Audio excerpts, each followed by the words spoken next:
नमस्कार, मी मनीषा तुपे, राष्ट्रवादी मुंबई महिला कार्याध्यक्ष, श्री सिद्धिविनायक गणपती मंदिर विश्वस्त। आज मी या ठिकाणी आले आहे। आपण पाहू शकता, हा सायकल ट्रॅक आहे, ही पाण्याची पाईपलाईन आहे। या पाईपलाईनने संपूर्ण भांडुपला पाणी पुरवठा होतो। हा सायकल ट्रॅक रमाबाई नगर पासून सुरू होतो, तो मुलुंड वैशाली नगर पर्यंत हा सायकल ट्रॅक बीएमसीच्या माध्यमातून बांधण्यात आलेला आहे। हा सायकल ट्रॅक बांधण्याचं उद्दिष्टच हे होतं की स्थानिक नागरिकांना या ठिकाणी वावरण्यासाठी, सायकल चालवण्यासाठी, जॉगिंगसाठी हा ट्रॅक ओपन राहावा, त्यांना त्याचा वापर करता यावा।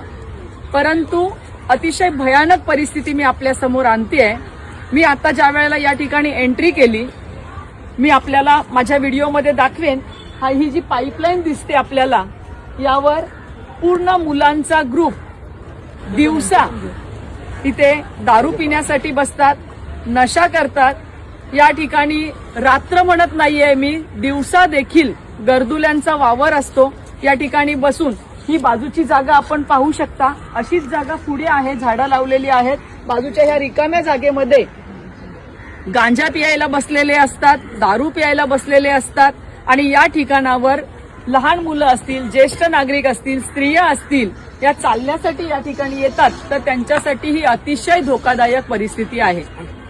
नागरिक इथले अतिशय भीतीदायक वातावरणामध्ये जगत आहेत, कारण कोणीही त्यांना इथून उठवण्याचा प्रयत्न केला अथवा रोखण्याचा प्रयत्न केला तर इथे बाजूला जी घरं आहेत त्यांच्या घरावर दगडफेक केली जाते, त्यांना जीवे मारण्याची धमकी दिली जाते।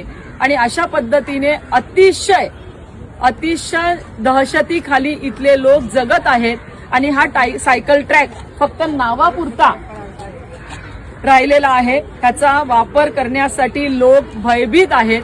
आपण ही बाजूला जागा बघाल, तिथे सगळीकडे दारूच्या बॉटल्स, दारू पिण्यासाठी वापरण्यात आलेले ग्लास हे पडलेले आपल्याला शेवटपर्यंत पाहायला मिळतील।